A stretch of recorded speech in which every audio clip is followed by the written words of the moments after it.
patas lang, sapat na. Yan ang ating pag-uusapan ngayon mga idol. Pag gusto mong malaman ang ating kasagutan, ano yung ibig nating sabihin, tapusin ang ating video. Once again, if you are not yet connected, please do subscribe and click our tiny notification bell so that you'll be updated every time we have a new upload videos. Disclaimer din po, ang videos po natin ay para lamang po sa may bukas ang kaisipan at may malawak na pang-unawa. Kung wala po tayo nito, maaari na lamang pong mag-skip at mamili ng mga videos na nararapat para sa inyo.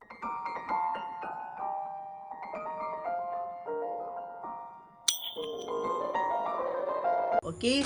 So, bakit ko nga ba nasabi na okay na, sapat na, kahit na yun lang? Kasi nga, may mga pagkakataon talaga na hindi natin maiwasan na hindi pwede at wala tayong magagawa kung hindi na maipasok, 'di ba? So, anong gagawin natin? O, 'di ba? Nandyan yung pagsubo, nandyan yung pagkain, nandyan yung paghawak. So, maraming paraan. So, wala tayong choice. And, kung talagang gusto lang naman ng kung gusto rin naman ng partner, halimbawa ako, yung partner ko gusto niya and talagang gusto niya, let's say gusto niyang yung sobrang init, kumbaga, ng dating sa kanya, and lalong-lalo na kapag nakita niya na bagong goli ka. So, may mga pagkakataon talaga na hindi natin maiwasan, tayong mga boys, kayong mga boys pala, na bigla-bigla na lang, pung, mga ganun siya, diba, mga pung, talaga may tunog.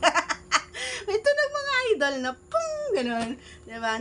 Hindi ninyo naiiwasan 'yan eh, 'di ba? Minsan kasi nakikita niyo yung mga ano niyo, kaparehan niyo na talaga, oy, ba't parang ang ganda niya ngayon, 'di ba? Ba't parang mambango niya ngayon, 'di ba? May mga ganung pagkakataon. So, pero hindi pwede. Ayan. So, may mga pagkakataon na hindi pwede. So, wala kayong magagawa kundi ganun lang, papalabasin, gagawa rin siya ng paraan para mapalabas ka lang, katas-katas lang, okay na sa kanya.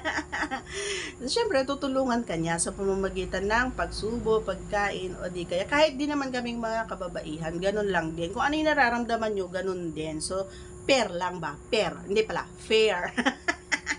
Okay? So, ang importante doon, masarap, diba? Ayan, masaya ka at masaya ako. Yan. So, kailangan lang din ng respeto. Every time na ganun ang nararamdaman natin, mga idol, kung ayaw, wag nating pilitin. Pero kung may paraan at pwedeng pakiusapan, why not? Basta ang importante, masaya.